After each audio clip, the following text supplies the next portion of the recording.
ପିଲାମାନେ ଆଜି ତୁମମାନଙ୍କ ପାଇଁ ଗୁରୁମାଙ୍କର ପଦେ କଥା ଅଛି। ସମସ୍ତେ ସ୍ୱପ୍ନ ଦେଖିବାକୁ ଭଲ ପାଆନ୍ତି। କେତେବେଳେ ଆମେ ସ୍ୱପ୍ନ ଦେଖୁ ନା ରାତିରେ ଆମେ ଶୋଇଥିବା ସମୟରେ ନିଦରେ ଶୋଇ ସ୍ୱପ୍ନ ଦେଖୁ। କିନ୍ତୁ ମୁଁ ଆଜି ତୁମମାନଙ୍କୁ ନିଦରେ ଶୋଇ ଦେଖୁଥିବା ସ୍ୱପ୍ନ କଥା କହୁନି।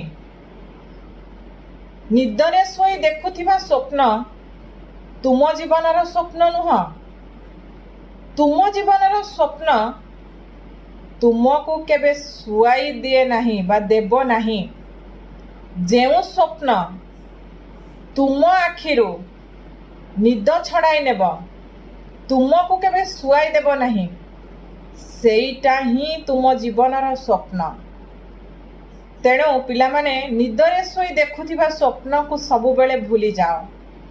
ଯେଉଁ ନିଦ ତୁମକୁ ଅନିଦ୍ରା ରଖାଉଛି, ଯେଉଁ ସ୍ୱପ୍ନ ତୁମ ଆଖିରୁ ନିଦ ହଜେଇ ଦେଉଛି, ସେଇ ସ୍ୱପ୍ନକୁ ପୂରଣ କରିବା ପାଇଁ ନିଶ୍ଚିତ ଭାବରେ ତୁମେମାନେ ଲାଗି ପଡ଼ିବ।